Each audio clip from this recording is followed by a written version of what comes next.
Assalamualaikum warahmatullahi wabarakatuh. Apa kabar kalian hari ini? Ya, tentu baik-baik ya. Kali ini kita akan belajar tentang pembangunan berkelanjutan dan kelangkaan. Namun pada topik kali ini kita hanya membahas bagaimana pembangunan berkelanjutan. Pembangunan berkelanjutan merupakan upaya untuk memenuhi kebutuhan masa kini dengan meminimalkan dampak buruk terhadap lingkungan, sehingga kualitas kehidupan saat ini tidak terganggu, dan sumber daya alam yang akan tetap terjaga untuk menopang kehidupan generasi di masa yang akan datang. Jadi, pembangunan berkelanjutan itu adalah pembangunan yang memikirkan dampak positif di masa yang akan datang. Bagaimana karakteristik dari pembangunan berkelanjutan? Pembangunan berkelanjutan itu sendiri adalah pembangunan yang berbeda dengan pembangunan lainnya. Kenapa?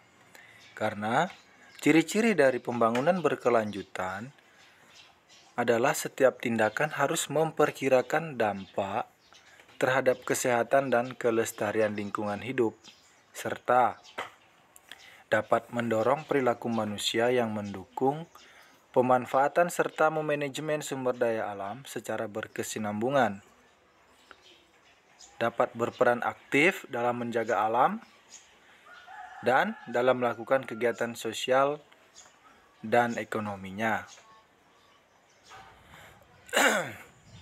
Apa saja tujuan dari pembangunan berkelanjutan? Tujuan pembangunan berkelanjutan ada 17. Namun, dari ke-17 tujuan tersebut dikelompokkan menjadi 4 pilar. Pilar yang pertama adalah pilar sosial, yang kedua pilar ekonomi, yang ketiga lingkungan hidup, dan yang keempat adalah tata kelola. Untuk pilar pembangunan itu terdiri dari 5 tujuan. Pertama adalah tanpa kemiskinan. Maksudnya adalah pemerintah memprogramkan atau mencanangkan pembangunan berkelanjutan tanpa adanya kemiskinan. Salah satu contohnya adalah program PKH dari Dinas Sosial.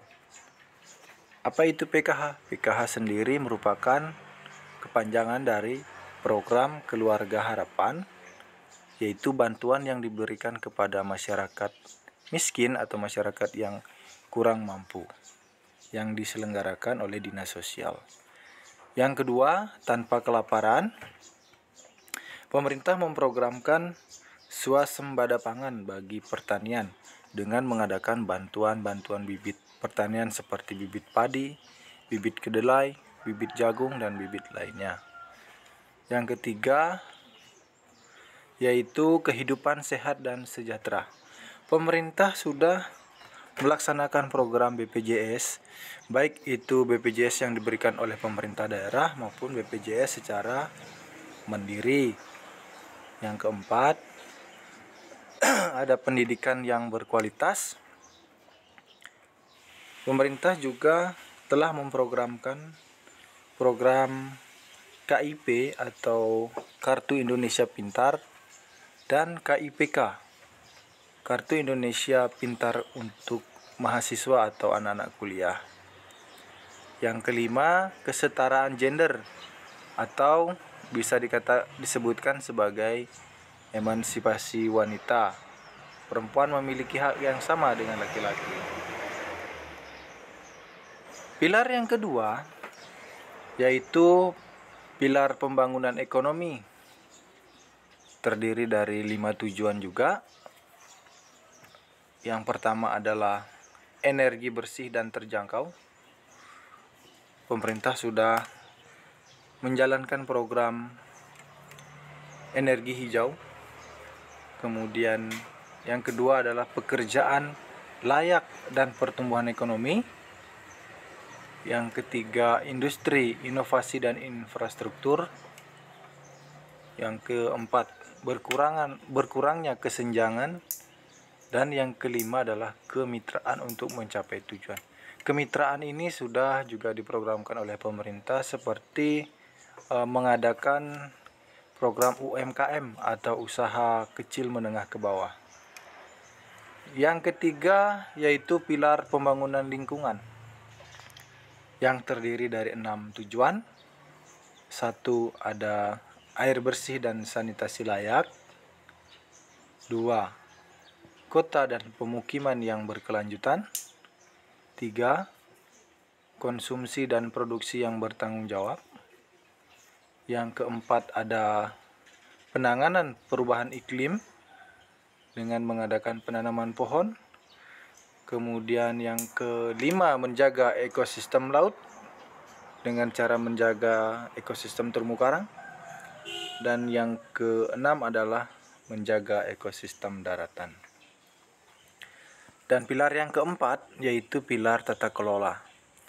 Tujuannya perdamaian, keadilan, dan kelembagaan yang tangguh. Seperti Indonesia sudah masuk dalam Perserikatan Bangsa-Bangsa atau PBB dan saat ini juga sudah membangun kemitraan, keadilan kelembagaan di bidang ekonomi, khususnya pada acara G20 dan Indonesia menjadi presidensi serta tuan rumah dari kemitraan tersebut. Jadi, dari pembangunan berkelanjutan tersebut dapat dikatakan sebagai pembangunan yang komprehensif. Maksudnya adalah pembangunan yang berkesinambungan untuk memenuhi kebutuhan saat ini serta dapat menjaga ekosistem dan sumber daya alam di masa yang akan datang. Demikian materi kita pada kesempatan kali ini. Apabila ada kalimat atau penyampaian yang kurang bisa dipahami oleh anak-anak atau kalian, bisa ditanyakan pada kolom komentar. Sekian dan terima kasih.